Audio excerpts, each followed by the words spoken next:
Bonjour à tous. Pour postuler à une offre d'emploi, vous vous voyez dans l'obligation d'écrire une lettre de motivation. Mais qu'est-ce qu'une lettre de motivation? C'est tout d'abord un document obligatoire qui accompagne votre CV. Sans ce document attestant votre motivation, vous risquez de voir votre jolie candidature finir à la poubelle. Il est donc essentiel de se familiariser avec la lettre de motivation. C'est la carte de visite du candidat, mais aussi la clé de la réussite. Comment réussir la lettre de motivation? Je sais à quel point c'est compliqué, difficile, fastidieux de devoir écrire une lettre de motivation, sachant qu'une mauvaise lettre de motivation peut plomber votre candidature. C'est donc un exercice très redouté par les candidats qui n'arrivent pas à formuler leurs phrases ou à trouver leurs arguments convaincants. Il y a des erreurs fatales lorsqu'on rédige une lettre de motivation à ne pas faire. De ce fait, pour faire une lettre convaincante et intéressante, c'est avant toute chose une lettre de motivation qui doit être personnalisée. Il faut donc à tout prix que cette lettre parle de vous et uniquement de vous, avec vos mots à vous, votre expérience à vous, et qu'elle ne ressemble pas à des modèles de lettres toutes faites qu'on peut retrouver sur Internet et qui ne sont clairement pas adaptés à votre parcours, car tout le monde fait pareil. C'est l'une des principales erreurs des candidats. Mais comment fait-on pour personnaliser une lettre de motivation? Il existe 3 étapes clés pour être pertinent. La première étape, c'est de développer les compétences qu'on a mentionnées sur notre CV. Il faut en quelque sorte prolonger votre CV, car celui-ci, c'est juste des mots-clés et la lettre, c'est tout l'inverse. C'est un développement, mais surtout, il ne faut pas faire un pavé qui risquerait d'assommer le recruteur avec des éléments qui vont être non pertinents. La deuxième erreur à ne pas faire, c'est donc un texte trop long, car la lettre doit tenir sur une page et non recto verso. Il faut développer sans reprendre les mots-clés du CV, et c'est là toute la difficulté. Par exemple, on a mis sur notre CV que l'on est quelqu'un de polyvalent. Mais qu'est-ce que cela veut réellement dire? Il ne faut pas rester sur des généralités toutes faites qui ne reposeraient sur rien de personnel. La troisième erreur à ne pas faire, c'est d'avancer des choses sans argumenter, une sorte de banalité, ou d'un style assez scolaire. Le recruteur, il n'est pas dupe. Il sait que vous écrirez également pour une autre entreprise, et la même chose, il faut donc argumenter.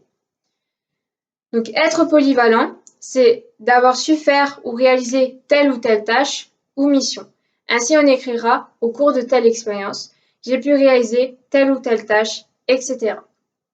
Il faudra évidemment nommer ces tâches-là sans faire des phrases trop longues, ce qui donnera un style gonflant pour le recruteur.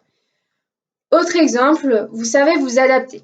Vous pourriez dire lors de telle expérience, j'ai su m'habituer rapidement à telle ou telle situation, afin de ne pas reprendre le verbe s'adapter.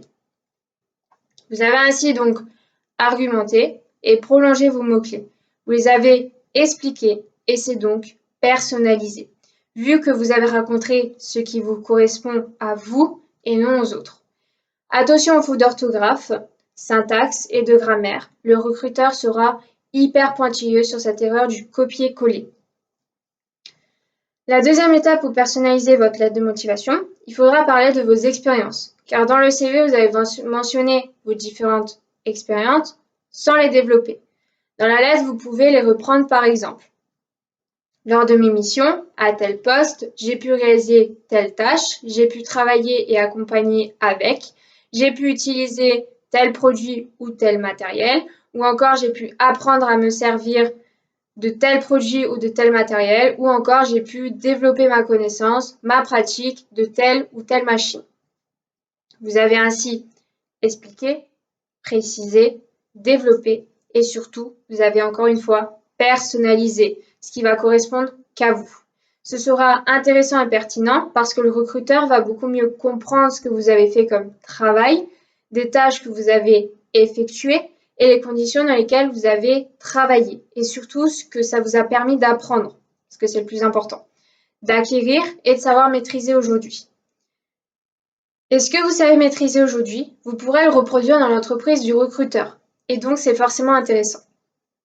L'idée générale, c'est de dire que ces expériences vous ont apporté en termes de savoir-faire et surtout le savoir-être tel que la patience, la prise du recul ou encore le travail en équipe. La troisième étape, c'est d'expliquer à la fois ce qui vous plaît dans cette offre-là. Aussi, ce qui vous plaît dans cette entreprise. C'est essentiel de parler de l'entreprise. Il faut parler des conditions de travail qui vous donnent autant plus envie de postuler. Il faut absolument le dire dans votre lettre de motivation, c'est hyper important. Attention à ne pas tout dire. Gardez des arguments pour votre entretien d'embauche. Il faut parler de ce qui vous intéresse dans l'entreprise pour que le recruteur sente votre envie d'intégrer son équipe. Par exemple, vous êtes intéressé par l'entreprise parce que c'est une grosse boîte, ce qui vous apporterait des perspectives d'évolution. Ou peut-être qu'à l'inverse, c'est une toute petite structure et que vous aimez le climat convivial. Peut-être aussi que c'est une entreprise qui a des valeurs que vous partagez ou que vous recherchez. Trouvez votre motivation pour cette entreprise plutôt qu'une autre. En développement, ainsi vous avez donc intéressé, convaincu le recruteur et réussi votre lettre de motivation.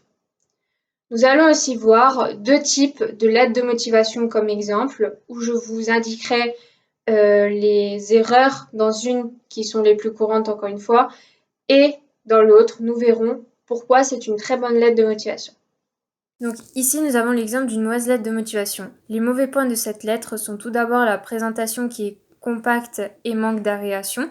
La formule de politesse est trop pompeuse. L'orthographe est totalement défaillante. D'ailleurs, de nos jours, il existe des correcteurs que l'on peut mettre à profit si on parle mal le français. Le manque de respect de la forme suggère un soin et une adaptabilité insuffisants par rapport aux critères de nos clients. Donc ici, nous avons l'exemple d'une bonne lettre de motivation. Cette lettre montre bien l'enthousiasme de la personne pour ce poste. Elle décrit sa passion et son envie de vouloir postuler pour cette entreprise plutôt qu'une autre. Elle parle bien de ce qui l'intéresse réellement dans l'entreprise afin de faire sentir au recruteur l'envie d'intégrer son équipe. Elle parle de son expérience, de ce que ses études lui ont permis d'acquérir. Par cette lettre totalement personnalisée, elle peut ainsi convaincre le recruteur de l'embauche. J'espère que cette petite vidéo vous aidera à mieux réussir votre lettre de motivation et à ne plus faire les erreurs fatales que tous les candidats font. Merci pour votre écoute, prenez bien soin de vous et à bientôt, je l'espère.